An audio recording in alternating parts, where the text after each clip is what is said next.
Good morning everyone. The school of politics की इस live session में आप सभी का स्वागत है।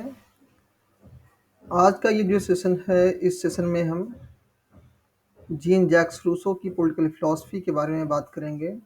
हम ये देखेंगे कि पिछले 20 सालों में 2004 से 2023 के बीच में रूसो की पॉलिटिकल फिलॉसफी से कितने क्वेश्चन पूछे गए हैं। उन सारे क्वेश्चन को हम यहाँ पे इन डिटेल डिस्कस करने की कोशिश करेंगे। और पिछले 2 दिन मैंने क्लास नहीं ली, थोड़ा हेल्थ इश्यू था। और वैसे भी आप देखें, दिल्ली का जो एयर क्वालिटी इंडेक्स है बहुत ही ख़राब हो गया है। ऑलमोस्ट हर दूसरा इंसान जो है उसको कफ, फीवर, कोल्ड, इस तरह की प्रॉब्लम्स है। तो इस वजह से जो है हेल्थ इश्यू की वजह से मैं क्लास को कंडक्ट नहीं कर पाया था। और आज इस सेशन को हम रिकॉर्ड कर रहे हैं आपके लिए। इस सेशन को मैं आज दिन में रिकॉर्ड कर रहा हूँ, सुबह में अर्ली मॉर्निंग भी नहीं कह सकते हैं, मतलब अभी तो 11 बज चुके हैं। और ये क्लास मैं अपलोड कर दूंगा। और साथ ही साथ मैं आपकी क्लास रात में भी 9 बजे कंडक्ट करूंगा। तो होपफुली 2 क्लासेस हो जाएंगे एक दिन में हमारी, ताकि हम चीज़ों को जल्दी से कवर कर सकें। तो आइए सेशन को स्टार्ट करते हैं। आज के सेशन में हम रूसो की पॉलिटिकल फिलॉसफी से रिलेटेड जो भी क्वेश्चंस हैं उन सारे क्वेश्चन को सॉल्व करेंगे। फ्रॉम 2004 टू 2023, राइट, 2004 से लेकर के 2023 के बीच में जितने भी क्वेश्चन हैं उसको हम सॉल्व करेंगे। तो पहला क्वेश्चन जो स्क्रीन पे आप देख रहे हैं, इसे दिसंबर 2004 में पूछा गया है। यहाँ आपको 2 लिस्ट प्रोवाइड की गई है। आपको करना क्या है, सिंपली आपको जो पॉलिटिकल थिंकर्स के नाम दिए गए हैं और यहाँ पे जो उनकी किताबों के नाम दिए गए हैं, आपको उसको मैच करना है, सिंपल। तो जेस मिल ने जो बुक लिखी है उसका नाम है representative government, right. Jeremy Bentham ने जिस बुक को लिखी है उसका नाम है an introduction to the principle of morals and legislation. John Locke ने जो किताब लिखी है true treatise on civil government. ये सब किताबें, मतलब तो सुपर इजी कह सकते हैं क्वेश्चन, ये बहुत ही आसान क्वेश्चन है। लेकिन एट द सेम टाइम आप ये जानें कि इस बुक के सब्जेक्ट मैटर कौन कौन से हैं, इसमें चैप्टर्स कितने हैं, ये सारी चीज़ें जानने की आप कोशिश करें। और आपको मालूम होगा कि मैंने आपको जो नोट्स प्रोवाइड किए हैं उसमें सारे क्वेश्चन, सारे थिंकर्स की जो बुक्स हैं हमने उनको क्रोनोलॉजिकल ऑर्डर में ऑर्गेनाइज कर दिया है। इसके अलावा ये सारे क्वेश्चन के जो पीडीएफ्स हैं और जो नोट्स हैं, वो हमारी book the book of chronology में हमने उसको सम अप कर दिया है। और आप उसको चाहें तो ऑर्डर कर सकते हैं। तो ये थोड़ा सा इजी क्वेश्चन, इसको हम इस क्वेश्चन को इजी कैटेगरी में रखेंगे, मतलब ये इजी क्वेश्चन है। और आंसर की बात करें तो इसमें जो है आंसर जो है सी करेक्ट हो जाएगा। कैसे? हमने जो है ए को मैच किया है 4 से और डी को पहले से, ठीक है। आप बुक्स एटलीस्ट जो मेन बुक है किसी भी पॉलिटिकल थिंकर की, आप उसका ईयर ऑफ पब्लिकेशन जानें, उसमें कितने चैप्टर्स हैं ये जानें, और उसका जो सब्जेक्ट मैटर है, जिसमें जिन चीज़ों पे उस बुक के अंदर बात की गई है, ये सारी चीज़ें आप जानें। क्योंकि एग्ज़ाम की में जो अब लेटेस्ट ट्रेंड है, जो 2023 में एग्ज़ाम आपने देखा कि जो मार्च में और फिर जून में जो एग्ज़ाम कंडक्ट किए गए हैं, वहाँ पे बुक के चैप्टर्स के रिगार्डिंग क्वेश्चन आ रहे हैं कि शुरू के 4 चैप्टर आपको दे दिए जा रहे हैं और आपको उसको ऑर्गेनाइज करना है। और अभी आप जैसे-जैसे आप आगे बढ़ेंगे, अभी तो यहाँ पे ये दिसंबर 2004 का ये क्वेश्चन है, जैसे-जैसे आप इस सीरीज़ में आगे बढ़ेंगे, इस वीडियो को पूरा देखेंगे, तो आप ये देखेंगे जो क्वेश्चन का डिफ़िकल्टी लेवल है, वो काफ़ी बढ़ता जाएगा। नेक्स्ट क्वेश्चन की बात करें, जिसे जून 2005 में पूछा गया है। और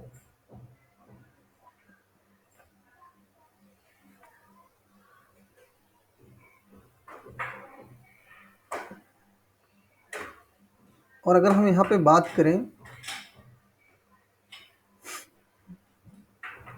आपको 2 थिंकर्स के नाम यहाँ पे दिए गए हैं। आपको सिंपली क्या करना है, यहाँ पे मतलब 2 लिस्ट आपको दी गई है, यहाँ पे थिंकर्स के नाम दिए गए हैं और उनके कॉन्सेप्ट दिए गए हैं। जैसे कि आप जानते हैं, जो बेस एंड स्ट्रक्चर का जो कॉन्सेप्ट है, वो मार्क्स की पॉलिटिकल फिलॉसफी का एक इंटीग्रल पार्ट है, अभिन्न हिस्सा है।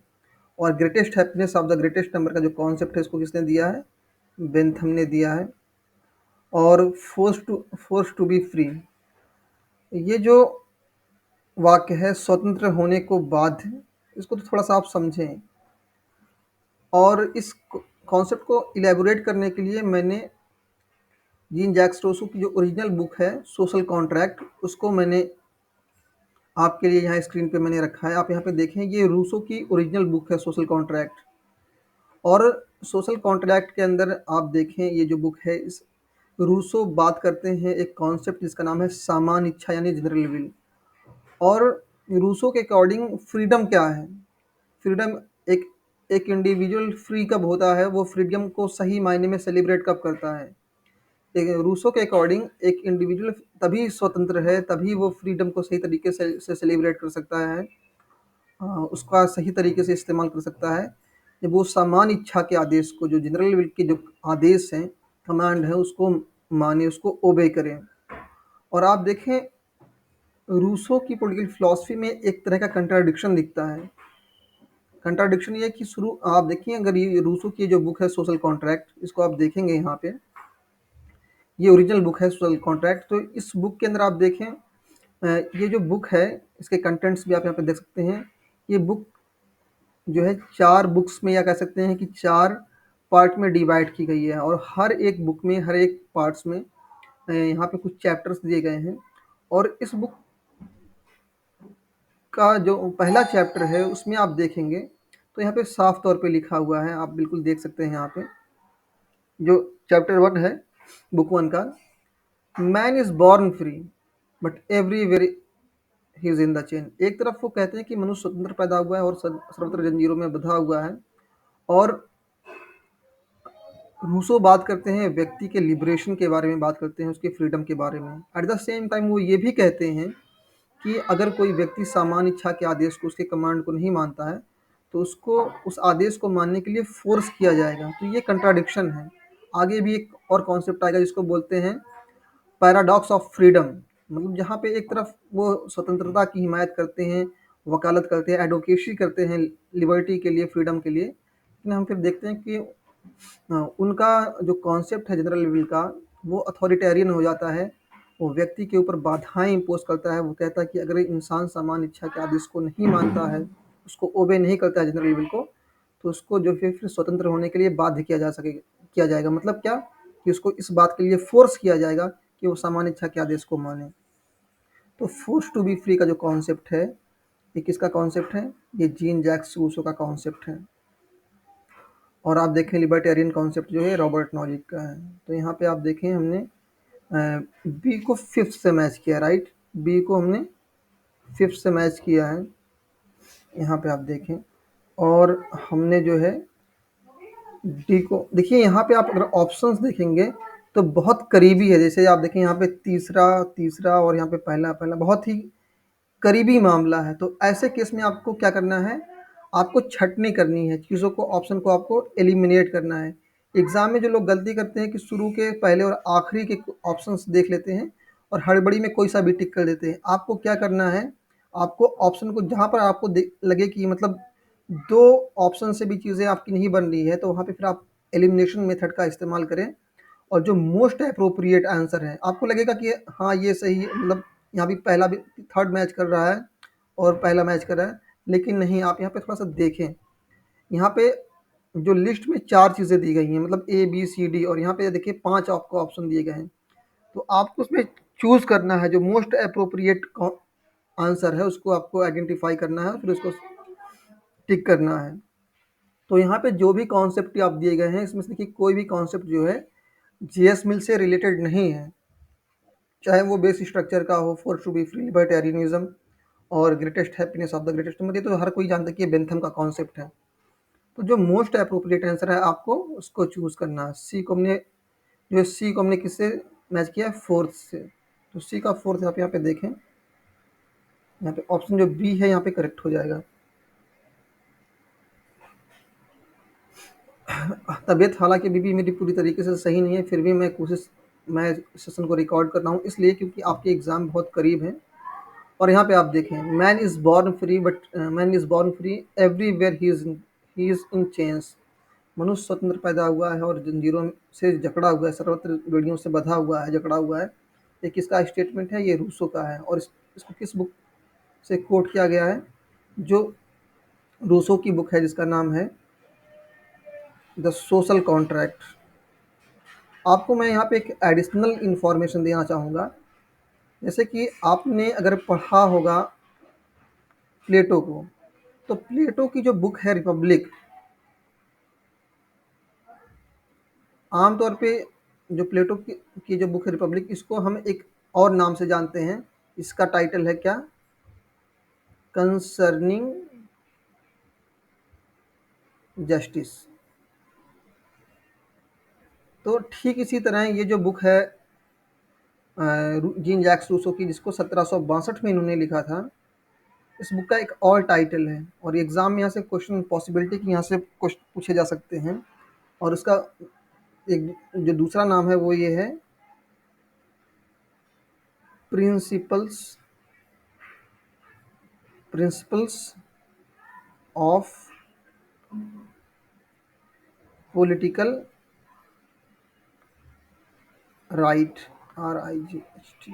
ओके। तो सोशल कॉन्ट्रैक्ट का एक और टाइटल है, इसको और एक और भी नाम से जाना जाता है, जिसका नाम है प्रिंसिपल ऑफ पॉलिटिकल राइट्स। इसको आप नोट कर लीजिएगा, यहाँ से पॉसिबिलिटी है कि एग्जाम में क्वेश्चन पूछे जा सकते हैं। जैसे कि आप देखिए रिपब्लिक से क्वेश्चन कई बार पूछा गया है कि इसको किस और ना, इसका उप शीर्षक क्या है, सब टाइटल क्या है। तो इसको आप नोट डाउन कर लें या चाहे स्क्रीनशॉट ले लें। अगले क्वेश्चन की अगर हम बात करें, अभी देखिए मैं पैराडॉक्स ऑफ फ्रीडम के बारे में बात कर रहा था, इस कॉन्सेप्ट के बारे में। तो ये रूसो का जो जनरल विल का कॉन्सेप्ट है, अ, इसमें पैराडॉक्स ऑफ फ्रीडम है। पैराडॉक्स ऑफ फ्रीडम क्या है? जहाँ रूसो बात करते हैं कि ये आप देखें, ये जो रूसो का जो जनरल विल का कॉन्सेप्ट है, जो सामान्य इच्छा का इनका सिद्धांत है, जनरल विल का जो कॉन्सेप्ट है, तो इसमें क्या है कि व्यक्ति सही मायने में, जैसे कि मैंने आपको बताया कि लिबर्टी को, फ्रीडम को उसी वक्त सही तरीके से इस्तेमाल कर सकता है, या उसको सेलिब्रेट कर सकता है, एंजॉय कर सकता है, जब वो सामान्य इच्छा के, जनरल विल के आदेश को, उसके कमांड को माने। और जनरल विल क्या है? मतलब ये जो जनरल विल है, सामान्य इच्छा जो है, ये कॉमन गुड से इसको हिंदी में हम सामान्य हित बोलते हैं। सामान्य हित से ये जो क्या है कि इंस्पायर है। मतलब जनरल विल जो है व्यक्ति की एक ऐसी इच्छा है जहाँ पे व्यक्ति अपने अलावा और लोग जो हैं उनके वेलफेयर के बारे में, सोसाइटी के और के वेलफेयर के बारे में, लोक कल्याण के बारे में वो सोचता है। लेकिन रूसो के जनरल विल के कॉन्सेप्ट में आप ये भी देखेंगे कि वो ये कहते हैं कि अगर कोई व्यक्ति अगर सामान्य इच्छा के आदेश को नहीं मानता है, तो उसको जो है फोर्स किया जाएगा। हालांकि देखिए, ये जो जनरल विल है, ये जो जनरल विल का कॉन्सेप्ट है कि देखिए, व्यक्ति के, रूसो कहते हैं कि व्यक्ति के अंदर दो तरह की इच्छाएं होती हैं। एक होती है एक्चुअल विल, जहाँ पे व्यक्ति अपने सेल्फ इंटरेस्ट के बारे में, अपने हित के बारे में, सेल्फ इंटरेस्ट के बारे में सोचता है। और एक होती है रियल विल, जहाँ पे आदमी कॉमन गुड के बारे में, लोगों के कल्याण के बारे में, सामूहिक भलाई के बारे में, सामान्य जन कल्याण के बारे में सोचता है। तो ये जो जनरल विल का जो कॉन्सेप्ट है, ये लोगों की जो कॉमन गुड है, जो रियल विल है, उसी का जोड़ है, उसी का सम है। It is sum of real will, sum of real will, real will, जो व्यक्ति के की जो रियल विल है, जो सामान्य हित से प्रेरित है, कॉमन गुड से इंस्पायर है, उसी का ये जोड़ है। लेकिन इसमें एक जो एलिमेंट ये है कि व्यक्ति को बाध्य किया जाएगा। कोई ज़रूरी नहीं है कि एक पॉलिटिशियन जो पॉलिसी बनाए और उसको ये कहे, एक पॉलिटिशियन, एक गवर्नमेंट, एक स्टेट अगर कोई पॉलिसी को बनाती है और वो ये कहती है कि वो जन कल्याण के लिए बनाई गई है, पब्लिक वेलफेयर के लिए बनाई गई है, तो ऐसा नहीं है कि उस पॉलिसी में, उस लेजिस्लेशन में कोई कमी नहीं हो सकती है, या कोई ज़रूरी नहीं कि हर एक इंसान अपनी कंसेंट को दे दे। लेकिन यहाँ पे ये कह रहे हैं कि अगर जनरल विल के नाम पे अगर कोई भी चीज़ को, किसी भी रूल एंड रेगुलेशन को लाया गया है, किसी भी पॉलिसी को लाया गया है, तो अगर कोई इंडिविजुअल उसको फॉलो नहीं करता है, तो उस केस में उसको फोर्स किया जाएगा। तो ये जो फोर्स का जो एलिमेंट है, अपने आप में क्या है कि एक अपने आप में एक अथॉरिटेरियन एलिमेंट हो जाता है, जहाँ पे एक तरह से आप देख सकते हैं अधिनायकवादी या तानाशाही इसमें एक एलिमेंट, एक लक्षण, एक सिम्टम दिखता है। तो इसी को पैराडॉक्स ऑफ फ्रीडम बोलते हैं। यहाँ पे आप देखें, रूसो शुरू से ही कहते हैं अपनी बुक के जो सोशल कॉन्ट्रैक्ट उनकी बुक है उसमें शुरू से कहते हैं कि man is born free but everywhere he is in the chain. And basically he जो है वो इस उनकी पूरी पूरी पॉलिटिकल फिलॉसफी में देखेंगे तो आप ये देखेंगे कि वो व्यक्ति की स्वतंत्रता के बहुत बड़े हिमायती हैं। वो कहते हैं कि साइंस और आर्ट के डेवलपमेंट ने रीज़न और रैशनैलिटी के डेवलपमेंट में इंसान को करप्ट किया है, और प्राकृतिक अवस्था में स्टेट ऑफ नेचर में जो जो अधिकार जो स्वतंत्रताएं लोगों के पास में थी, अब वो स्वतंत्रता को जो है वो सिविल सोसाइटी में सेलिब्रेट नहीं कर रहे हैं, और इसीलिए जो फिर जो है वो व्यक्ति की स्वतंत्रता के बारे में बात करते हैं, लेकिन एट द सेम टाइम वो ये कहते हैं कि लोगों को फोर्स भी किया जा सकता है। तो ये उनके थियोरी में, उनके कॉन्सेप्ट्स में जनरल लेवल के एक कंट्राडिक्शन है। अगले क्वेश्चन की बात करें, यहाँ पे आप देखें स्टेटमेंट है men are equal by nature, मतलब प्रकृति ने लोगों को समान बनाया है। सोसाइटी समाज ने through the institution of property, संपत्ति की संस्था के माध्यम से हैज़ मेड दिम अनइक्वल, उनको असमान बना दिया है। देखिए प्राकृतिक अवस्था में स्टेट ऑफ नेचर में लोग एक समान थे। मतलब जैसे आप देखें जंगलों में और जो जानवर होते हैं, गाय भैंस शेर भालू चीता जो भी वॉटेवर, तो वहाँ पे क्या है कि उनके बीच में प्रॉपर्टी नाम की ऐसी कोई चीज़ एग्जिस्ट नहीं करती। और स्टेट ऑफ नेचर में जो व्यक्ति रहता था उसके लिए आप देखें एक विशेष शब्द का इस्तेमाल करते हैं, रूसो नोबल सेवेज। मतलब क्या कि ये व्यक्ति क्या है, सभ्य है और बर्बर है। मतलब एट द सेम टाइम क्या कि वो जंगल में जैसे और जीव जंतु रहते हैं और एनिमल्स रहते हैं उनके जैसा वो रहता था। लेकिन ये जो स्टेट ऑफ नेचर था और अपने आप में कह सकते कि पीसफुल सिचुएशन थी, लोग वहाँ पे पीसफुली रह रहे थे। लेकिन जब जो है व्यक्ति ने प्रॉपर्टी, जब इस स्टेट ऑफ नेचर में प्रॉपर्टी नाम की इंस्टीट्यूशन पैदा हुई, जब एक इंसान ने एक पीस ऑफ लैंड के ऊपर में कुछ बैरियर्स लगा दिए और उसको कहा कि ये मेरी आज से मेरी प्रॉपर्टी, आज से मेरी संपत्ति है, और लोगों ने इस बात का यकीन कर लिया। तो उसी टाइम से फिर हम देखते हैं कि जो है संपत्ति का ओरिजिन होता है, और जैसे ही संपत्ति अपने ओरिजिन में आती है लोग दो क्लासेस में डिवाइड हो जाते हैं, अमीर और गरीब में, हैव्स में हैव नॉट्स में। आप देखेंगे सेम फिर पॉलिटिकल फिलॉसफी, आप अभी जो कॉन्सेप्ट्स हैं आप देखेंगे कि ये चीज़ें रिफ्लेक्ट होती हैं कार्ल मार्क्स की पॉलिटिकल फिलॉसफी में।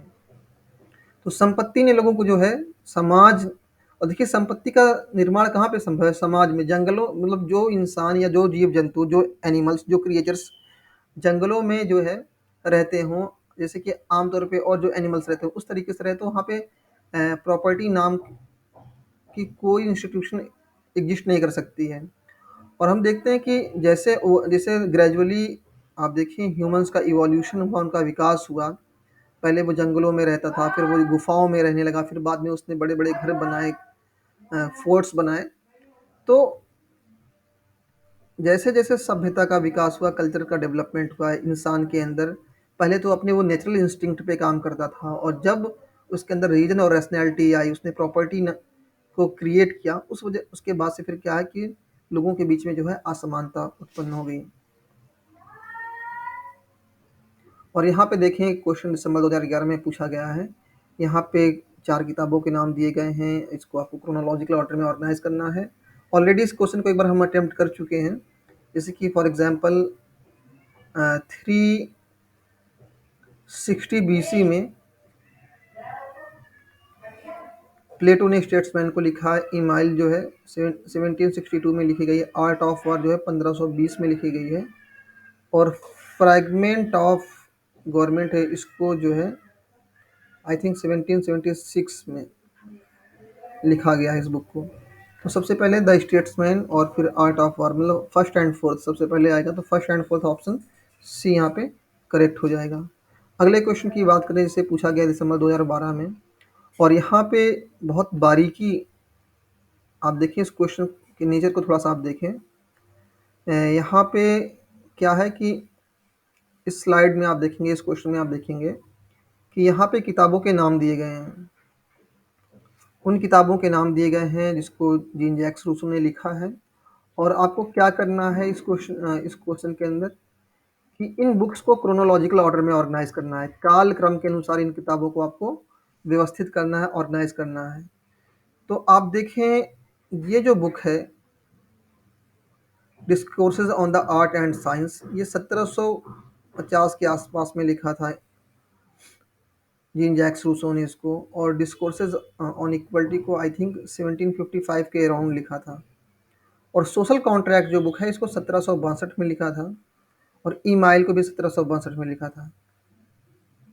और अगर आप यहाँ पे देखें इस हिसाब से, तो सबसे पहले आप देखें discourse on arts and science, सबसे पहले बी और फिर उसके बाद डी ऑप्शन आना चाहिए, बी एंड डी। लेकिन यहाँ पे एक थोड़ी सी बारीकी है, अगर सपोज कि यहाँ पे बी डी एक से ज़्यादा ऑप्शन नहीं होता, फिर आपको चीज़ें आइडेंटिफाई करना मुश्किल हो जाती है। आप देखिए ये जो सोशल कॉन्ट्रैक्ट का ईयर ऑफ पब्लिकेशन है और ईमाइल का जो ईयर ऑफ पब्लिकेशन है सेम है, लेकिन मैं थोड़ा सा सब्जेक्ट मैटर की गहराई में जाना चाहूँगा, और मैं आपको यहाँ पे बताना चाहता हूँ कि आप देखिए रूसो ने जो किताबें लिखी हैं उसको हमने यहाँ पे आपके लिए क्रोनोलॉजिकल ऑर्डर में ऑर्गेनाइज कर दिया है। आप जानते हैं कि डिजॉन एकेडमी ने एक निबंध प्रतियोगिता, एक कंपटीशन ऑर्गेनाइज किया था, जहाँ पर इस बात पे एक आर्टिकल लिखना था, एक लेख लिखना था कि कला और विज्ञान के विकास ने मनुष्य को और सिविलाइज्ड बनाया या उससे और करप्ट किया है। 1749 में इस पे एक आर्टिकल लिखा था जीन जैक्स रूसो ने, और बाद में फिर हम देखते हैं कि वो 1750 में एक बुक लिखते हैं discourses on the moral effect of art and science, मतलब कला और विज्ञान के विकास या मनुष्य की के पर क्या नैतिक प्रभाव पड़ा है, मतलब मनुष्य और सिविलाइज्ड हो गया है या फिर वो और परवर्टेड और बहुत ही विकृत हो गया है। दूसरी जो बुक है discourses on the origin of inequality, जिसमें वो बात करते हैं टू टाइप्स ऑफ इनइक्वालिटी के बारे में, जिसको जो दो तरह की इनइक्वालिटी के बारे में बात करते हैं, आगे हम उसको डिस्कस करेंगे। इसके अलावा 1758 में वो पॉलिटिकल इकोनॉमी पे उन्होंने एक बुक लिखी है जिसका नाम है डिस्कोर्स ऑन पॉलिटिकल इकोनॉमी। ईमाइल ये जो बुक है इसको बेसिकली एजुकेशन पे लिखा गया है, और इसी बुक के अंदर ये जो बुक है ये प्लेटो की जो का जो थ्योरी ऑफ एजुकेशन है उससे काफ़ी इंस्पायर है। और इसी बुक में जो है रूसो लिखते हैं कि Republic is the finest treatise on education.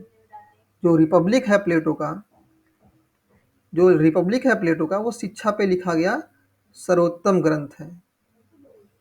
हाँ, क्या है ये? फाइनेस्ट ट्रीटिज है, फाइनेस्ट। यहाँ पे इन्होंने इसमें एजुकेशन के बारे में बात की गई है, लेकिन आप देखें और फिर सोशल कॉन्ट्रैक्ट जो है आप देखें जो इनकी मेन बुक है, और इसके बाद इन्होंने कन्फेशन लिखा है 1764 में।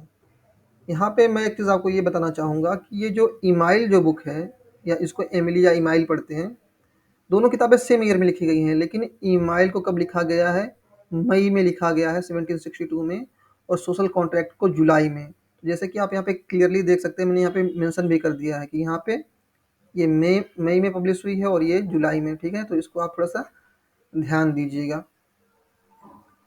और अगले क्वेश्चन की अगर हम बात करें जिसे यूजीसी नेट एग्जाम में पूछा गया, तो फिलहाल इस क्वेश्चन में जो है ऑप्शन जो डी है वो करेक्ट हो जाएगा, राइट। पहले ईमाइल आएगी और फिर जो है सोशल कॉन्ट्रैक्ट, तो सी ए लास्ट में, सी ए यहाँ पे देखिए, यहाँ पे सी ए, और बी डी तो आप देख ही रहे हैं।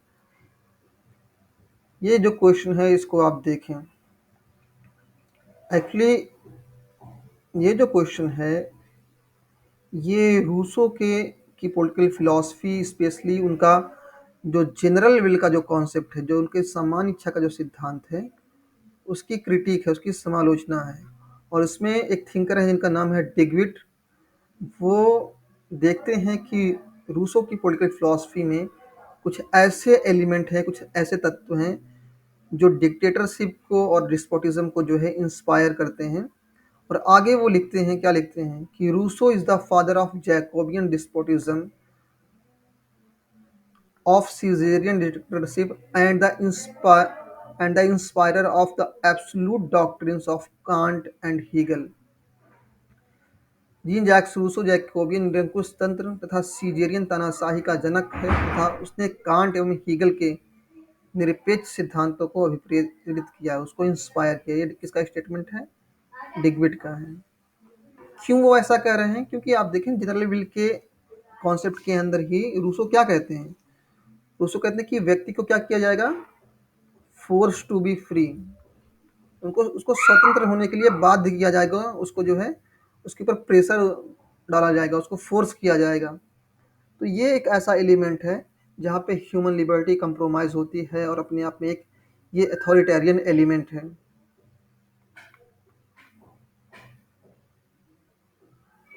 और नेक्स्ट क्वेश्चन की बात करें, इसे दिसंबर 2013 में पूछा गया है।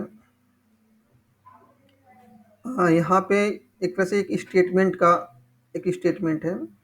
मैं यहाँ पे एक चीज़ और ऐड ऑन करना चाहूँगा इस स्टेटमेंट को एक्सप्लेन करने से पहले, कि जैसे कि आप देखें जितने भी सोशल कॉन्ट्रैक्ट थिंकर्स हैं वो ह्यूमन नेचर के बारे में बात करते हैं, और रूसो भी ह्यूमन नेचर के बारे में बात करते हैं। और आपको मैंने बताया कि वो बात करते हैं किसके बारे में? नोबल सेवेज के बारे में बात करते हैं।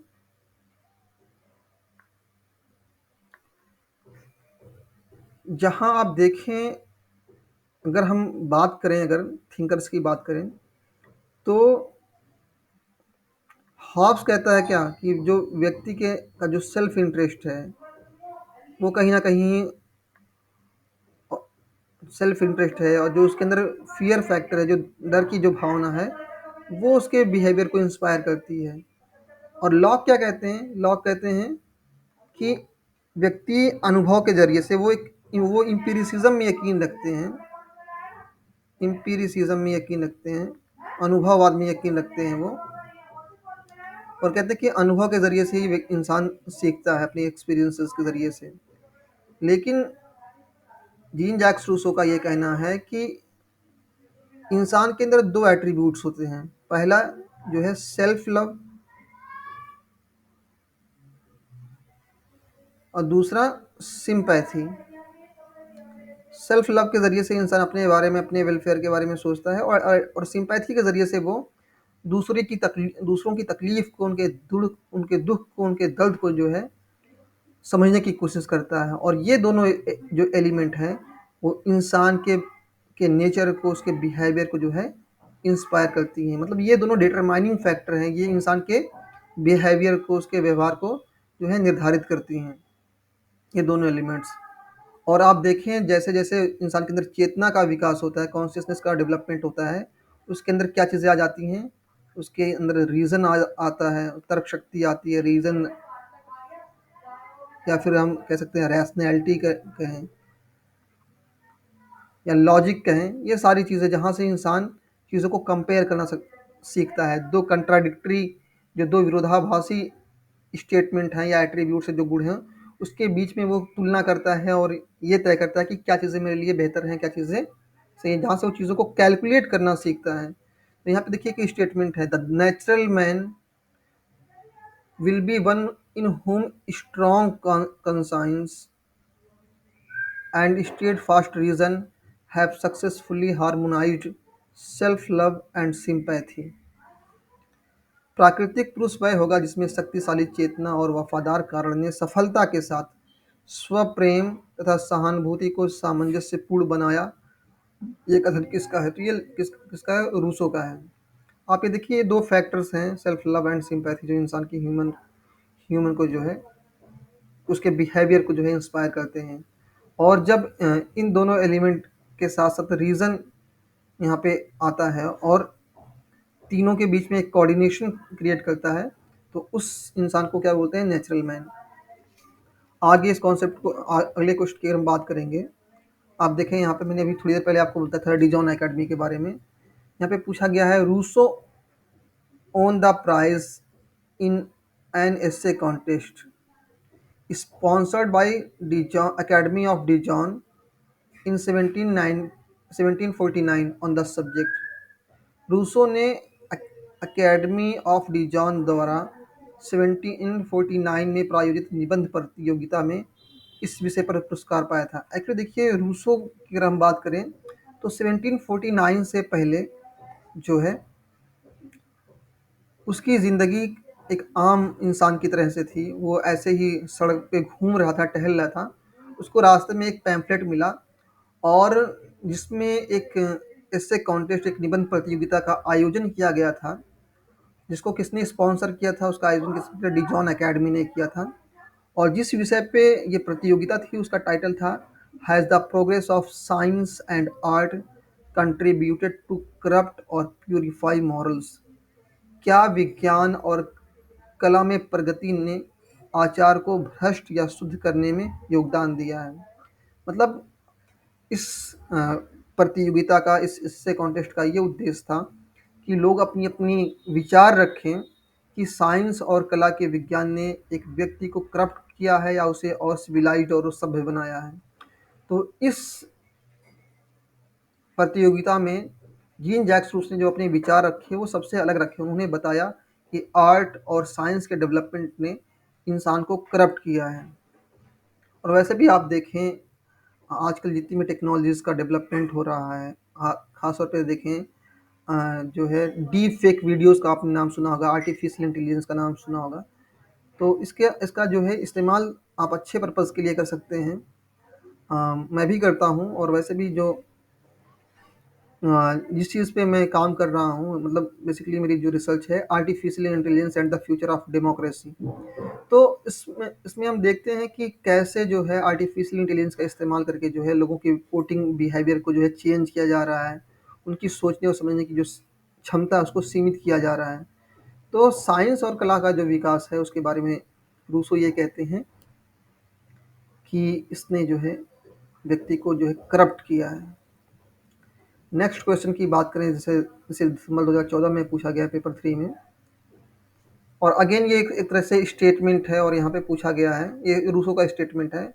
From whom the following from whom the following science is a fruit of idle curiosity, philosophy is mere intellectual frippery, and the amenities of polite life is stencil।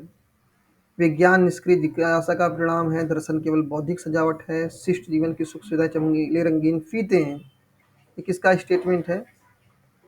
Statement है gene Jacques Rousseau का। Actually इसमें वो ये बताना चाहते हैं कि ये जो साइंस है और ये जो फिलॉसफी है, और ये जो कह सकते हैं कि जो सभ्य जीवन की जो सुख सुविधाएं हैं क्या हैं, कि एक तरह का ये एक मिराज है, एक मृग तृष्णा है, एक भ्रम है। और इसको वो क्रिटिसाइज करते हैं। अगेन आप देखें यहाँ पे जो क्वेश्चन पूछा गया है दिसंबर 2015 में, who among the following said that Rousseau ardent apostle of reason, he has done more than most to prepare the way for the age of unreason in which he lived। निम्नलिखित में से किसने रू निम्नलिखित में से किसने रूसो के बारे में कहा कि तर्क का उत्साही दूत है? उन्होंने अविवेक काल के लिए राह प्रशस्त करने हेतु अधिकांश से अधिक किया है। तो ये जो स्टेटमेंट है ये सीएल वेपर का है। एक्चुअली आप देखें, ये जो स्टेटमेंट है बेसिकली इस बारे में है, हम्म, जहाँ पे ये बात कही जा रही है कि क्या कि ये अर्डेंट अपोस्टल ऑफ रीजन, क्या कि तर्क का उत्साही दूत है। हालांकि जबकि हम देखते हैं कि रूसो जो है रीजन और रैशनैलिटी लॉजिक के अगेंस्ट हैं, लेकिन फिर भी जो है उनके विचारों की समालोचना करने के बाद, उनके जो व्यूज़ हैं उनको इवैल्यूएट करने के बाद जो है प्रोफेसर वेपर ये कहते हैं कि जो है वो तर्क का उत्साही दूत है। हालांकि देखिए वो जो जीन जैक्स रूसो हैं तर्क के जो है वो खिलाफ हैं, लेकिन उन्होंने अपने लॉजिक का इस्तेमाल करके, अपने तर्क का इस्तेमाल करके ये बताया, अपने आर्ग्यूमेंट के ज़रिए से ये प्रूफ किया कि साइंस और आर्ट के डेवलपमेंट में इंसान को किस तरीके से करप्ट किया। तो जब भी कोई इंसान कोई स्टेटमेंट देता है या कोई बात कहता है, तो अपने आर्ग्यूमेंट को जस्टिफाई करने के लिए, अपने आर्ग्यूमेंट को प्रूव करने के लिए वो अपने लॉजिक का इस्तेमाल करता है, रीज़न का, रैशनैलिटी का इस्तेमाल करता है। यहाँ पे देखिए जो क्वेश्चन पूछा गया है जून 2015 में, अगेन यहाँ पे कुछ कॉन्सेप्ट दिए गए हैं, कुछ स्टेटमेंट दिए गए हैं, उनको आपको चेक करना है। और यहाँ पे ये देखिए ये जो नॉट, ये जो वर्ड है ना, इसको आपको क्या करना है, इस पे हमेशा फोकस करना है। तो which one of the following is not an idea of Rousseau? Rousseau का निम्नलिखित में से कौन सा विचार नहीं है? A thinking man is a deprived animal, कोई विचारशील व्यक्ति क्या है? भ्रष्ट प्राणी होता है, डिप्राइव्ड होता है, डिप्रेव्ड होता है। दूसरा क्या है? Science is the fruit of ideal curiosity, अभी आपने देखा इस स्टेटमेंट को। Philosophy is the mere intellectual frippery. तो आप देखिए यूजीसी नेट के एग्जाम में जो है क्वेश्चन रिपीट होते हैं। आपने सेम चीज़ें अभी यहाँ देखी थोड़ी देर पहले कि सेम स्टेटमेंट जिसे दिसंबर 2014 में पूछा गया था, सेम चीज़ें आपको एक स्टेटमेंट के ज़रिए से जो है यहाँ पे फिर से पूछी जा रही हैं। जिस क्वेश्चन को जो है दिसंबर 2014 में पूछा गया था, सेम उसी क्वेश्चन को थोड़ा सा मॉडिफाई करके जो है जून 2015 में पूछा गया है। और यहाँ पे आप देखें क्या पूछा जा रहा है यहाँ पे, मतलब ये स्टेटमेंट दिए गए हैं, आपको इसको चेक करना है। तो ये सारे स्टेटमेंट तो रूसो के हैं। General will is the sum of total wills. तो जो जनरल विल है सम ऑफ टोटल विल नहीं है। जो समान इच्छा है इच्छाओं का योग नहीं है। वो इच्छाओं को दो कैटेगरी में डिवाइड करते हैं, actual will, sorry, actual will और रियल विल। रियल विल किससे इंस्पायर है? कॉमन गुड से, जनहित से प्रभावित है। और जो है एक्चुअली जो है ये आप कह सकते हैं कि सेल्फ इंटरेस्ट से इंस्पायर है, उससे प्रेरित है। तो हम देखते हैं कि रूसो क्या कहते हैं कि ये जो लोगों की जो इच्छा है, कौन सी इच्छा? Real will. इन्हीं रियल विल का ये जोड़ है। ये जो कॉमन विल है, मतलब ये जो कॉमन गुड से जो जो प्रेरित है, ये रियल विल वास्तविक जो इच्छा है, इन्हीं इच्छाओं का जो योग है, इन्हीं इच्छाओं के योग को मिलाने से लोगों, जो अलग अलग मनुष्य हैं, जो जिनसे मिलकर के समाज बनता है, तो समाज के इन्हीं मनुष्यों की जो रियल विल है, जो सामान्य से प्रेरित है, कॉमन गुड से इंस्पायर है, उन्हीं को जोड़ने से, मतलब मान लीजिए समझ समाज में ये सब लोग हैं, तो इनकी जो कॉमन, इनकी जो रियल विल है, जो जनहित के बारे में सोचती है, इससे इंस्पायर, इन्हीं को जो जोड़ने से क्या बनती है? सामान्य इच्छा बनती है। तो ये जो सामान्य इच्छा है ये रियल विल का है। ये आप अगर यहाँ पे ये जो वर्ड आप विल्स देख रहे हैं, यहाँ पे रियल लिख दिया गया होता तो ये स्टेटमेंट सही हो जाता, क्योंकि लेकिन यहाँ पे रियल नहीं लिखा है। इच्छाएं तो अनंत हो सकती हैं, वो रियल विल भी हो सकती है, एक्चुअल विल भी हो सकती है। तो ये जो ये स्टेटमेंट इसलिए इनकरेक्ट हो रहा है, इसलिए गलत हो रहा है कि यहाँ पे जो टर्म है रियल विल वो नहीं इस्तेमाल किया गया, सिर्फ विल इस्तेमाल किया गया है। तो इच्छाओं का योग नहीं है, बल्कि क्या है कि ये sum of sum of real will equal to general will. जो लोगों की रियल विल है उसी का योग है, उसी का जोड़ है सामान्य इच्छा। और ये जो रियल विल है वो क्या करती है? वो पब्लिक गुड के बारे में सोचती है, लोगों के हित के बारे में सोचती है। ओके, तो यहाँ पे ऑप्शन जो 4 है वो इनकरेक्ट हो जाएगा। क्यों? क्योंकि यहाँ पे टोटल ऑफ विल्स लिखा गया है, ना कि रियल विल लिखा गया। रियल विल लिख दिया गया तो ये स्टेटमेंट सही हो जाता। अगेन यहाँ पे आप देखें, यहाँ पे इस क्वेश्चन में से जुलाई 2016 में पूछा गया है। आपको यहाँ दो स्टेटमेंट दिए गए हैं और इसको आपको चेक करना है और ये देखना है कि इनके बीच में क्या कनेक्शन है। लिखा है for Rousseau a thinking man is a depraved animal. Rousseau के अनुसार एक चिंतनशील व्यक्ति दुराचारी पशु है। ठीक है। Common emotion gives value to life, ये मतलब दूसरा स्टेटमेंट है जो रीज़न के तौर पे आप जिसको देखते हैं। तो रूसो कहते हैं कि जब इंसान के अंदर थिंकिंग आई, मतलब थिंकिंग मैन का क्या मतलब? जो इंसान रीज़न और रैशनैलिटी का प्रयोग करता हो, रीज़न का प्रयोग करता हो, तर्क का प्रयोग करता हो, लॉजिक का इस्तेमाल करता हो। तो जब लॉजिक का और रीज़न का हम इस्तेमाल करते हैं तो हम चीज़ें कैलकुलेट करना शुरू कर देते हैं। जब हम कैलकुलेट करना चीज़ों को शुरू कर देते हैं तो हम ये देखते हैं कि क्या चीज़ें हमारे लिए फ़ायदेमंद है, किन चीज़ों से हमें फ़ायदा हो रहा है और किन चीज़ों से नुकसान। तो ये जो रीज़न है, ये जो लॉजिक है, इंसान को क्या बनाता है? स्वार्थी बना देता है, उसको जो है सेल्फिश बना देता है। यहाँ पे इंसान सिर्फ अपने फ़ायदे के बारे में अपने बारे में सोचता है, समाज के कल्याण के बारे में, लोगों के वेलफेयर के बारे में नहीं सोचता है, इसलिए उसको जो क्या है वो डिप्रेव्ड एनिमल कहते हैं, दुराचारी पशु। और दूसरा क्या है कि common emotion gives value to life. और चूंकि आप देखें रूसो की पूरी पॉलिटिकल फिलॉसफी में आप देखेंगे कि जो उनका टोटल फोकस है वो इस बात पे है कि जो व्यक्ति की जो नेचुरल इंस्टिंक्ट है, जो व्यक्ति का जो सहज स्वभाव है, उसी पर वो फोकस करते हैं। और सहज स्वभाव के अंदर कौन सी चीज़ें आती हैं? लव आता है, इमोशन आता है, और ये चीज़ें हैं जो हमारे जीवन को जो है एक वैल्यू देती हैं, एक मूल्य देती हैं। और इस स्टेटमेंट में आप यहाँ पे आप यहाँ पे देखेंगे इस स्टेटमेंट में, तो यहाँ पे एक डायरेक्ट रिलेशन है कि ये जो व्यक्ति है वो एक डिप्रीवेड एनिमल क्यों बना। जैसे कि अगर एक आप देखें रूसो की पूरी पॉलिटिकल फिलॉसफी को देखेंगे, तो पहले तो इंसान सभ्य था, बिल्कुल जंगलों में था, नोबेल सिविज का टर्म इस्तेमाल करते हैं। लेकिन जब उसके अंदर रीजन और रेशनैलिटी आई तो वो डिप्रेव्ड हो गया, वो सिर्फ अपने बारे में सोचने लगा, उसने चीज़ों को कैलकुलेट करना शुरू किया, लाभ और नुकसान, प्रॉफिट एंड लॉस के बारे में उसने शुरू सोचना किया। तो इसके पीछे कारण क्या है और ये चीज़ें हुई कैसे, उसको जस्टिफाई करने के लिए वो कहते हैं कि ये जो कॉमन वैल्यूज़ हैं, जो इमोशंस हैं, ये हमारे जीवन को जो है महत्व देती हैं। तो ये उसके पीछे का एक रीज़न बताते हैं कि ये चीज़ें क्यों, मतलब एक व्यक्ति कैसे डिप्रेव्ड एनिमल बनता है।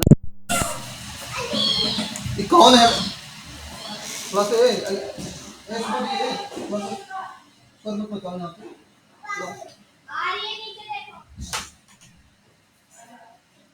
छोटे बच्चे हैं, वो शोर मचा रहे हैं। कभी कभी क्या करें। एनीवे एक्चुअली क्या है ना कि दिल्ली में जो है जो स्कूल्स हैं बच्चों के वो बंद हो गए हैं।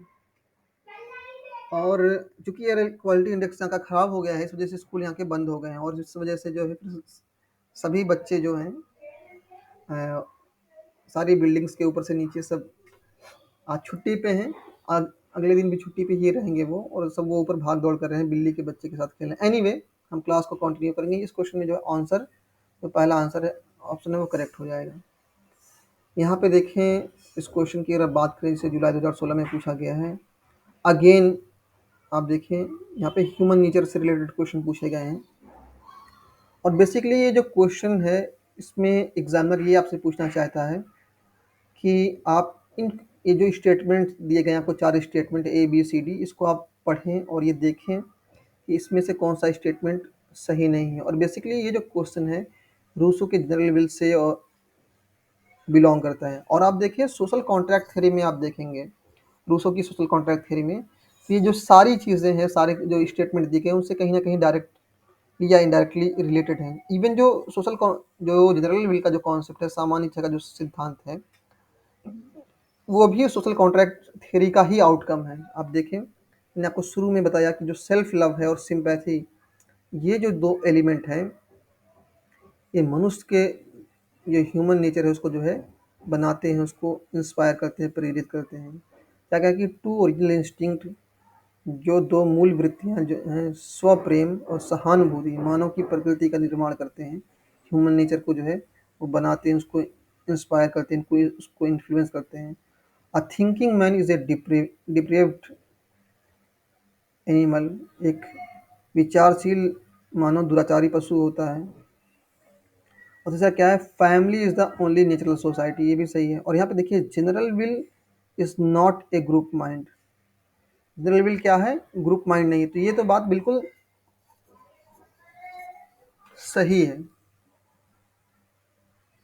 General will is not a group mind, यहाँ पे आप देखें मैंने अभी आपको बताया यहाँ पे कि जो जनरल विल है वो क्या है, it is the sum of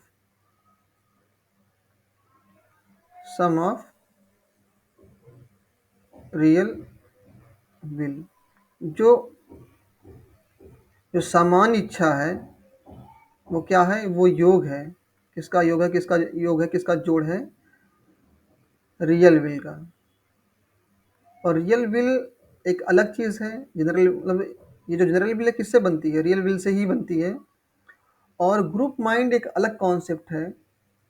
और जनरल विल एक अलग कॉन्सेप्ट है, दोनों अलग अलग चीज़ें हैं। ग्रुप माइंड जहाँ पर क्या है कि लोग किसी भी वस्तु को लेकर के या भी किसी भी चीज़ को लेकर के अपनी एक आम सहमति, एक आम राय बनाते हैं, एक कॉन्सेंसस डेवलप करते हैं। लेकिन जनरल विल किसी कॉन्सेंसस का नाम नहीं है, बल्कि वो इस बात का नाम है कि यहाँ पे लोगों के वेलफेयर के बारे में, पब्लिक गुड के बारे में सोचा जा रहा है। और लोगों की ये जो रियल विल है, वास्तविक जो इच्छा है, इसी के योग से जो है जनरल विल बनती है। यहाँ पे जो ऑप्शन डी है वो करेक्ट हो जाएगा इस क्वेश्चन में। अगले क्वेश्चन की बात करें, जिसे नवंबर 2017 में पूछा गया है। Who described Rousseau as a totalitarian democrat? किसने रूसो को एक अधिनायकवादी लोकतंत्री बताया है? देखिए, एक थिंकर हैं जिनका नाम है जैकब टॉलमैन। उन्होंने एक बुक लिखी है। इनकी एक बुक है जो 1952 में पब्लिश हुई थी। कब? 1952 में।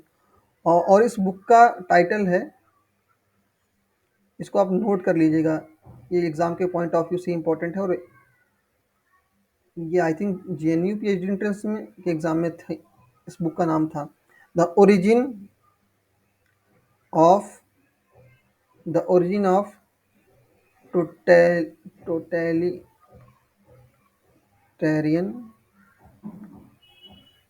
डेमोक्रेसी।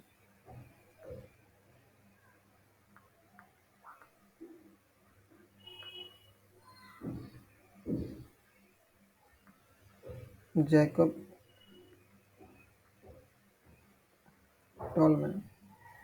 तो जैकब टॉलमैन ने 1952 में जो बुक लिखी थी, the origin of totalitarian democracy, इस बुक में उन्होंने रूसो के जो विचार हैं, स्पेशली जो उनका सामान्य इच्छा का जो विचार है, उसको उन्होंने स्टडी किया।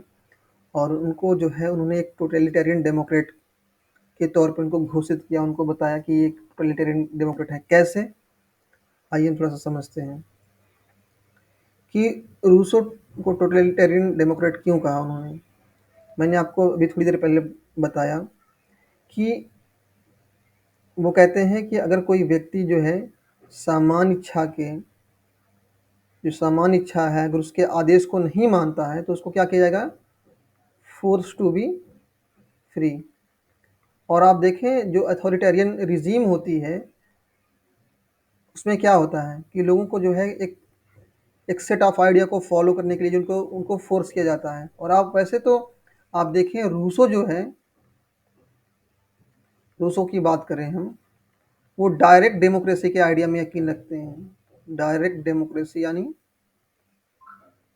प्रत्यक्ष लोकतंत्र में जो है, वो डायरेक्ट डेमोक्रेसी में, प्रत्यक्ष लोकतंत्र में जो है वो यकीन रखते हैं। और उनका जो कॉन्सेप्ट है पॉपुलर सॉवरेंटी का, इसको हिंदी में हम लोकप्रिय प्रभुता कहते हैं। मतलब वो कहते हैं कि ये जो सॉवरेंटी है, इसका जो फाइनल जो सोर्स है वो जनता है। तो एक तरफ जो है रूसो जो है डायरेक्ट डेमोक्रेसी की आइडिया के बारे में बात करते हैं, डायरेक्ट डेमोक्रेसी के आइडिया को सपोर्ट करते हैं, उसको इंडोर्स करते हैं। एट द सेम टाइम वो ये कहते हैं कि व्यक्ति को जो है बाध्य किया जाएगा, उसको फोर्स किया जाएगा। तो ये दो अलग अलग एलिमेंट्स हैं जो आपस में कंट्राडिक्टरी हैं। और यहाँ पे एक विरोधाभास दिखता है कि, और इसीलिए क्या कहते हैं कि उनको वो टोटलिटेरियन डेमोक्रेट कहते हैं, कि वो लोकतांत्रिक विचारक हैं। एट द सेम टाइम क्या कि उनकी फिलॉसफी में, उनके दर्शन में, उनके चिंतन में हमको टोटलिटेरियन एलिमेंट दिखते हैं। और यहाँ पे एक चीज़ और देखें, for Rousseau which of the following is not true. Again यहाँ पे कुछ आपको स्टेटमेंट दिए गए हैं और इसको आपको चेक करना है। मैंने आपको अभी थोड़ी देर पहले बताया कि जो है दो चीज़ें हैं, लव, सिंपैथी।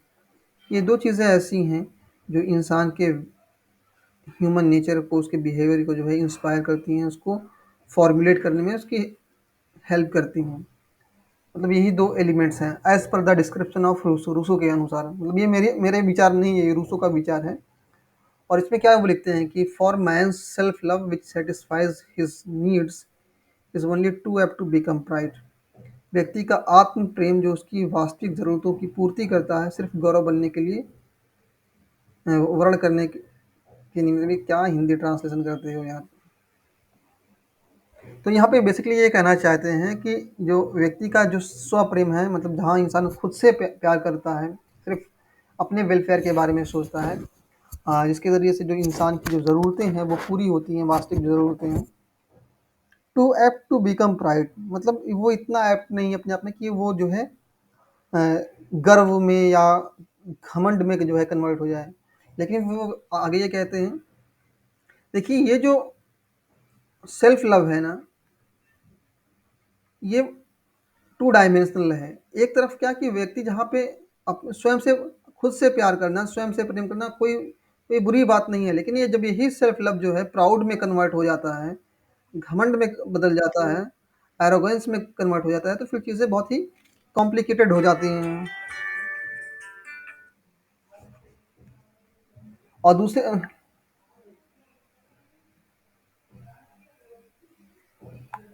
और दूसरा क्या है कि प्राइड बिकम्स इनकम्पैटिबल। तो देखिए प्राइड जो है जहाँ पे इंसान जैसे घमंड की अगर हम बात करें, जहाँ पे इंसान जब घमंड में होता है तो वो लोगों सिर्फ अपने बारे में, सिर्फ और सिर्फ वो अपने बारे में सोचता है।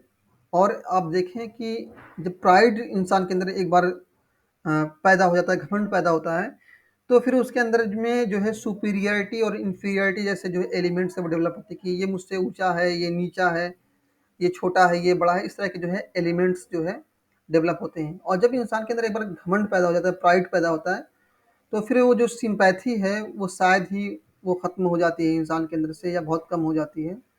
और रूसो कहते हैं कि pride, from pride all evils has grown. Pride क्या है कि प्राइड से ही जो सारी बुराइयां हैं, जो घमंड है उससे सारी बुराइयां पैदा होती हैं। ये भी बिल्कुल बात सही है। अगर आप रूसो ने जो ह्यूमन नेचर का एनालिसिस किया है, और आप देखिए इस क्वेश्चन पे मैंने एक स्पेसिफिक एक नोट्स भी बनाए हैं हिंदी और इंग्लिश में, मैंने आपको ऑलरेडी ग्रुप में प्रोवाइड कर दिया है। और उसमें मैंने क्या किया है कि सेल्फ लव को डिफाइन किया है, सेल्फ लव क्या चीज़ है, प्राइड क्या चीज़ है, सिंपैथी क्या चीज़ है, और इन तीनों एलिमेंट के बीच में क्या कनेक्शन है, इसको मैंने वहाँ इन डिटेल 2 पेज का वो डॉक्यूमेंट है उसमें मैंने वहाँ पे डिस्कस कर दिया है। और देखिए प्राइड बेसिकली क्या है कि इंसान जब इन प्राइड में बेसिकली क्या होता है, जब इंसान के अंदर प्राइड आता है, घमंड आता है, गुरूर आता है, तो उस केस में फिर क्या है कि वो इंफीरियर सुपीरियर की जो फीलिंग्स है उस जो उसका मन है, जो उसका माइंड है, सुपीरियर और इंफीरियर की फीलिंग्स से भर जाता है। और ये जो प्राइड है इंसान के कहीं ना कहीं रीजन को जो है वो इंस्पायर करता है, उसको सिड्यूस करता है। कैसे? वो ये बताता है कि कैसे हम जो है और अब खुद को जो है अपने आप को और बेहतर बना सकते हैं, या कैसे अपने आप को और कह सकते हैं कि और दावेदारी के साथ अपने क्लेम्स को जो है प्रेजेंट कर सकते हैं। बेसिकली क्या है ना कि देखिए प्राइड और रीजन का कनेक्शन ये है कि जब इंसान के अंदर गुरूर होता है, घमंड होता है किसी चीज़ को लेकर के, किसी चीज़ के लिए वो दावे करता है सुपीरियर और इन्फीरियर का, तो फिर अपने क्लेम्स को जो है जस्टिफाई करने के लिए वो जो है लॉजिक का इस्तेमाल करता है, रीज़न का इस्तेमाल करता है। तो प्राइड कहीं न कहीं जो है रीज़न को सेड्यूस करता है, और अपने सुपीरियर और इन्फीरियर की जो फीलिंग्स हैं, जो उसके दावे हैं, जो क्लेम्स हैं, उसको जस्टिफाई करने के लिए इंसान क्या है, रीज़न और रैशनैलिटी का इस्तेमाल करता है। चाहे भले ही उसके वो दावे सही हों या गलत हों, अच्छे हों या बुरे हों, वो अलग बात है, लेकिन रीज़न का आदमी इस्तेमाल करता है। जैसे कि फॉर एग्ज़ाम्पल आपने आपने देखा कि हिटलर ने जब नाज़ियों की सुपीरियरिटी के बारे में बात की, कि जो नाज़ी हैं वो सुपीरियर हैं, तो उसके लिए फिर उसने क्या किया? वो आप देखिए अपने आप में वो एक ऐसा स्टेटमेंट है जहाँ पे वो प्राइड के बारे में, गर्व के बारे में बात कर रहा है। और वो अलग-अलग रीज़न्स दे रहा है, लॉजिक का इस्तेमाल कर रहा है, अपने रीज़न को सेड्यूस कर रहा है, मतलब प्राइड जो है उसके रीज़न को सेड्यूस कर रहा है, और उस रीज़न का इस्तेमाल करके जो है वो जो उसके प्राउडफुल स्टेटमेंट्स हैं उसको जस्टिफाई करने के लिए जो है वो अपनी बातें रख रहा है, अपने अलग-अलग लॉजिक्स दे रहा है यहाँ पे। तो इस क्वेश्चन में जो ऑप्शन 4 है वो करेक्ट हो जाएगा। ऐसा नहीं देखिए कि pride does not seduce reason. Pride ही तो सारी चीज़ों, जो प्राइड है वो पूरे जो बवाल की, जो पूरे झगड़े की जो वजह है वो प्राइड है। मतलब प्राइड से ही सारी चीज़ें जो है अ, बिगड़ती हैं, बदलती हैं, और at the same time pride जो है इंसान के रीज़न को, उसकी तर्क शक्ति को जो है उत्प्रेरित करता है, उसको प्रभावित करता है और फिर उसी रीज़न का इस्तेमाल करके अपने गलत दावों, अपने गलत क्लेम्स को, अपने गलत दावों को जो है इंसान जस्टिफाई करता है। तो यहाँ पे ऑप्शन जो 4 है वो करेक्ट हो जाएगा। और नेक्स्ट क्वेश्चन की बात करें, इसे दिसंबर 2018 में पूछा गया। अभी मैंने आपको बताया कि जो जनरल विल है वो क्या है, सम ऑफ रियल विल। ये जो है, जो रियल विल है, रियल विल उसी का क्या है, उसी का ये जोड़ है, उसी का जोड़ है, उसी का मतलब लोगों के, जिसे कि आप देखें एक सोसाइटी के अंदर बहुत सारे लोग रहते हैं, तो इनकी जो रियल विल है, जो इनकी वास्तविक इच्छा है, इसको जब हम जोड़ देते हैं, इसको जब ऐड कर देते हैं तो उससे क्या है कि ये रियल विल बनती है। तो real will is the sum of,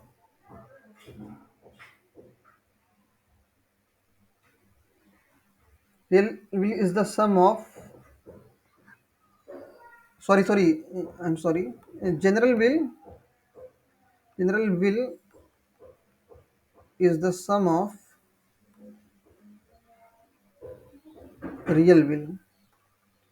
जो सामान्य इच्छा है वो किसका क्या है, रियल विल का जो है, रियल विल का जोड़ है। मतलब सामान्य जो इच्छा है वो वास्तविक इच्छाओं से मिलकर के बनती है।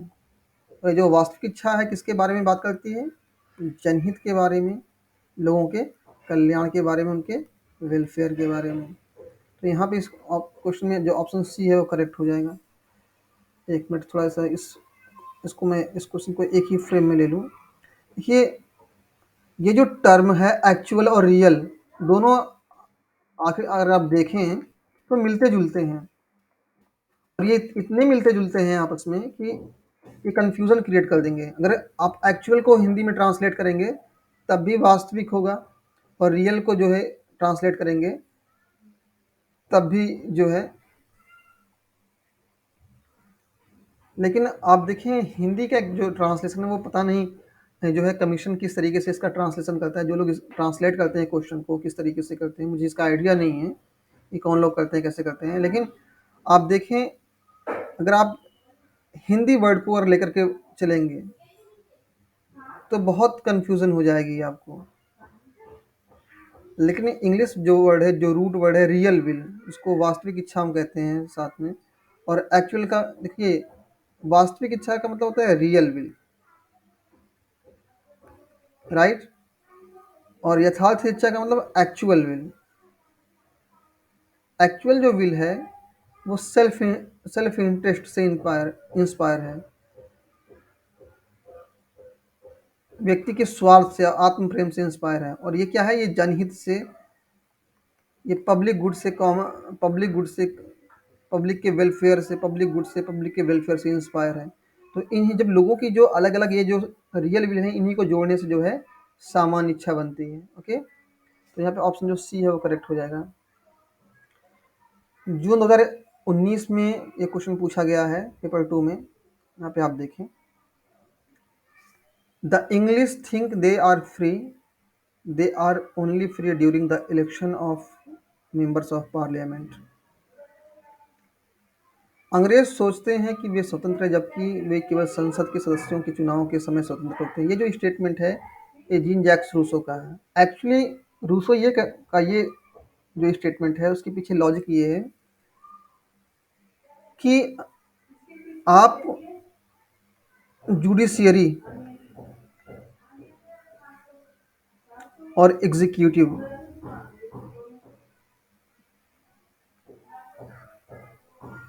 मतलब कार्यपालिका की अगर बात करें, और देखिए सरकार के 3 अंग होते हैं, लेजिस्लेटिव, एग्जीक्यूटिव और जुडिशरी, जिसको हिंदी में हम विधायिका, कार्यपालिका और न्यायपालिका कहते हैं। तो रूसो ये कहते हैं कि जो लेजिस्लेशन का काम है, जो विधि निर्माण का काम है, इसको जो है किसी को हैंड ओवर नहीं किया जा सकता। और चूंकि फ्रांस में हम सॉरी इंग्लैंड में हम देखें, वहाँ पे इनडायरेक्ट डेमोक्रेसी है, इनडायरेक्ट डेमोक्रेसी है, इसको हम रिप्रेजेंटेटिव डेमोक्रेसी भी कहते हैं, रिप्रेजेंटेटिव, जहाँ पे जो हमारे द्वारा इलेक्ट किए गए जो रिप्रेजेंटेटिव होते हैं, हमारे जो एमपी एमएलएज होते हैं, वो हमारे बिहाफ पे कानून बनाते हैं। तो रूसो ये कहते हैं कि जो लेजिस्लेशन का काम है, इसको किसी और को हैंड ओवर नहीं किया जा सकता, किसी को दिया नहीं जा सकता। और चूंकि इंग्लैंड के लोगों ने जो है, ये जो उनका राइट है, राइट टू लेजिस्लेट, कानून बनाने का जो अधिकार है, उन्हें अपने रिप्रेजेंटेटिव्स को दे दिया, अपने प्रतिनिधियों को दे दिया है।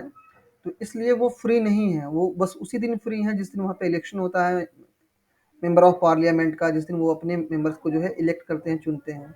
बाकी दिन वो जो है फ्री नहीं होते हैं। एक्चुअली बेसिकली इस आर्ग्यूमेंट के जरिए से Jean Jacques Rousseau indirect democracy के आइडिया को क्रिटिसाइज करते हैं। और बेसिकली हम जानते हैं कि जीन जैक्स रूसो जो है वो डायरेक्ट डेमोक्रेसी के लिए जाने जाते हैं। वो डायरेक्ट डेमोक्रेसी के आइडिया में यकीन रखते हैं, प्रत्यक्ष लोकतंत्र में यकीन रखते हैं। और वो किस में यकीन रखते हैं? पॉपुलर सॉवरेंटी में। पॉपुलर सॉवरेंटी का मतलब क्या?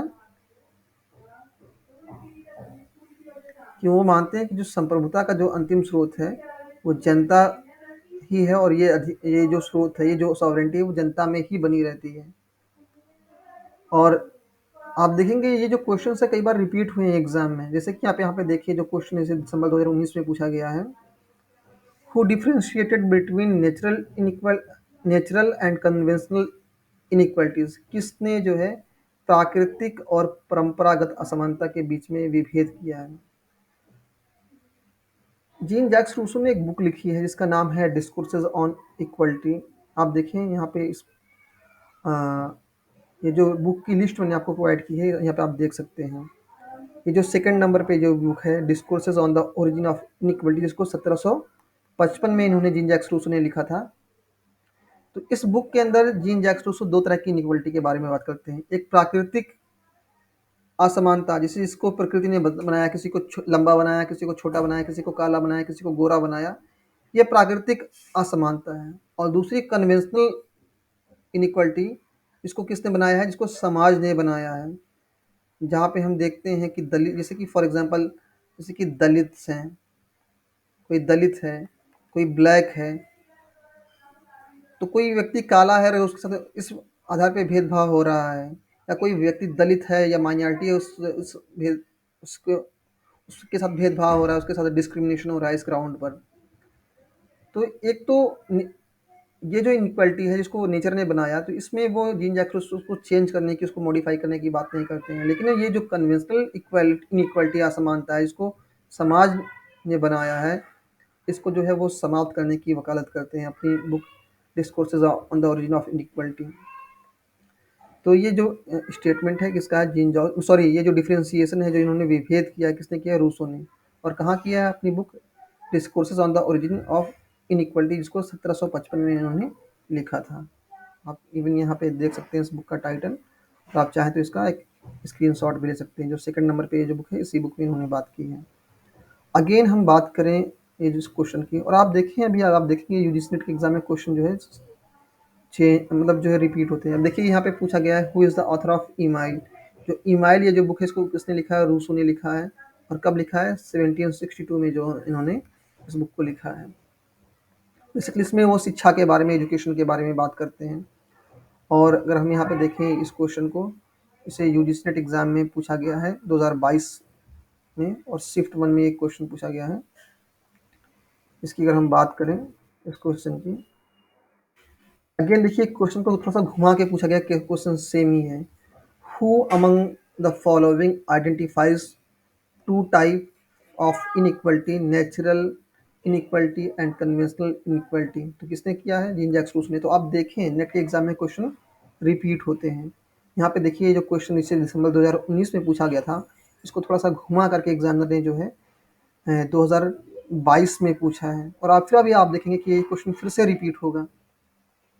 और यहाँ पे आप देखें इस क्वेश्चन में, जिसे दिसंबर सॉरी 2022 में पूछा गया शिफ्ट 1 में, who wrote the paper A discourse on the moral effect of art and science. 1750 में इस आर्टिकल को जो है, इस पेपर को लिखा था जीन जैक्स रूसो ने। और जिसमें इन्होंने बताया था कि कला और विज्ञान के विकास ने इंसान को करप्ट किया है, उसको पॉल्यूट किया है, उसको भ्रष्ट बना दिया है। और यहाँ पे देखें दिसंबर 2022 में फिर एक क्वेश्चन और है, इससे पूछा गया है जहाँ पे आपको 2 लिस्ट प्रोवाइड की गई है और आपको मैच करना है। मैंने अभी आपको बताया कि पॉपुलर सॉवरेनिटी जो है, जो लोकप्रिय संप्रभुता का जो सिद्धांत है, बेसिकली इसमें जो है डायरेक्ट डेमोक्रेसी पे फोकस है। और जहाँ पे ये इस बात को बताने की कोशिश की है इस बात को बताने की कोशिश किया जीन जैक्स रूस ने कि जो जो संप्रभुता है उसका अंतिम स्रोत कौन है? जनता। तो ये किसका स्टेटमेंट है? जीन जैक्स रूसो का, पॉपुलर सॉवरेनिटी का। और एब्सोल्यूटिज्म या एब्सोल्यूट सॉवरेनिटी का जो कॉन्सेप्ट है वो किसका है? वो हॉब्स का है। आप देखें, हॉब्स ने जो है लेवियाथन को असीमित शक्तियां दी हैं, उसको बिल्कुल निरंकुश बना दिया है। क्यों? क्योंकि वो कहते हैं कि स्टेट ऑफ नेचर में आप देखें, प्राकृतिक अवस्था में जब कॉन्ट्रैक्ट होता है हॉब्स की पॉलिटिकल फिलॉसफी में, तो लोग अपने सारे अधिकार जो है लेवियाथन को जो है सौंप देते हैं। और लेवियाथन के ऊपर कोई ऑब्लिगेशन नहीं है, कोई जिम्मेदारी नहीं है, बस उसके ऊपर उसका एक ही काम है कि वो लोगों के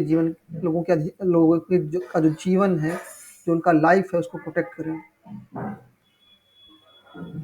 और आप देखें, लॉ बात करते हैं कॉन्स्टिट्यूशनल रूल के बारे में, संवैधानिक शासन के बारे में। और अपनी बुक रिप्रेजेंटेटिव गवर्नमेंट में जो है John Stuart Mill proportional representation के बारे में, अनुपातिक प्रतिनिधित्व के बारे में बात करते हैं। तो हमने ए को 4 से मैच किया है। ए को 4 आप देखें यहाँ पे ऑप्शन सेकंड में, जो यहाँ पे ऑप्शन सेकंड ये करेक्ट हो जाएगा। और ये जो यहाँ पे आप देखें क्वेश्चन देखिए रिपीट हुआ है, आप देख सकते हैं यहाँ पे क्या लिखा है? Who said England is democratic only during election. निम्नलिखित में से किसने कहा कि इंग्लैंड केवल चुनाव के दौरान लोकतांत्रिक होता है? तो रूसो का स्टेटमेंट है। तो आप ये देखें, यूजीसी नेट के एग्जाम में क्वेश्चन रिपीट होते हैं और प्रीवियस ईयर के जो क्वेश्चन पेपर हैं वो उसको सॉल्व करके जाना बहुत ज़रूरी है आपके लिए। और इसीलिए मैंने सारे क्वेश्चन को एक ही फ्रेम में जो है आपके लिए सामने रखा है, ताकि आप चीज़ों को समझ सकें कि पिछले 20 सालों में जो है इस टॉपिक से किस तरीके के क्वेश्चन पूछे गए हैं। और फिर आप यहाँ पे देखें, इस सेशन का जो आखिरी क्वेश्चन है, अभी तो इसमें जो है 2 क्वेश्चंस और हैं। यहाँ पे देखिए अगेन यहाँ पे पूछा गया है क्वेश्चन, देखिए फिर से रिपीट हो रहा है सेम क्वेश्चन। ये लेटेस्ट क्वेश्चन है मार्च 2023 में जो एग्जाम होता है यूजीसी नेट का शिफ्ट 2 में। यहाँ पे है, in his book discourse on origin of inequality drew distinction between 2 types of inequality. Rousseau जो है अपनी बुक डिस्कोर्स ऑफ इनइक्वालिटी में 2 प्रकार की असमानताओं के बारे में बात करते हैं। उन्होंने डिफ्रेंशिएट किया है, डिफ्रेंशिएशन किया है। वो कौन कौन सी हैं? तो एक नेचुरल इनइक्वालिटी है, एक कन्वेंशनल इनइक्वालिटी है। मैंने आपको भी शुरू में बताया। तो बी एंड डी जो ऑप्शन जो है इसमें करेक्ट हो जाएगा। ऑप्शन बी एंड डी, मतलब ऑप्शन जो 4 है यहाँ पे करेक्ट हो जाएगा। जीन जैक्स रूसो ना तो पॉलिटिकल इनइक्वालिटी के बारे में बात करते हैं, ना कंजर्वेटिव इनइक्वालिटी और ना सोशल, मतलब ये जो ऑप्शंस है वो इनकरेक्ट हैं और बी एंड डी करेक्ट है। ओके, तो आप देखिए नेट के एग्जाम में क्वेश्चन रिपीट होते हैं आपके सामने, आपने देखा बैक टू बैक ये क्वेश्चन रिपीट हो रहे हैं। और लास्ट क्वेश्चन इस सेशन का, जिसे जून 2023 में जो है पेपर टू में पूछा गया है, और ये जो एग्ज़ाम शिफ्ट 2 में कंडक्ट किया गया था। यहाँ पे स्टेटमेंट है, who among the following thinkers hold the view that no citizen should be sufficiently opulent to be able to purchase another and no one so poor to be forced to sell himself। निम्नलिखित में से किस विचारक का ये मत है कि कोई भी नागरिक इतना अमीर, इतना धनी नहीं होना चाहिए कि वह दूसरे को खरीदने की क्षमता रखता हो, सक्षम हो, और कोई इतना निर्धन ना हो, इतना गरीब ना हो कि वह स्वयं को बेचने के लिए उसे बेबस होना पड़े, विवश होना पड़े। तो ये जो स्टेटमेंट है जीन जैक्स रूसो का है। तो आपने देखा कि हमने 2004 से लेकर के 2023 तक के बीच में सारे क्वेश्चन को अटेम्प्ट किया, और आपने देखा कि ज़्यादातर जो क्वेश्चन यहाँ पे पूछे जा रहे हैं रूसो का जो सामान्य इच्छा का सिद्धांत है, जनरल लेवल का जो कॉन्सेप्ट है, वहाँ से क्वेश्चन पूछे गए हैं। और जो डिस्कोर्सेज ऑन इनइक्वालिटी में जो कॉन्सेप्ट है, नेचुरल इनइक्वालिटी और कन्वेंशनल इनइक्वालिटी के बारे में यहाँ से क्वेश्चन पूछे जा रहे हैं।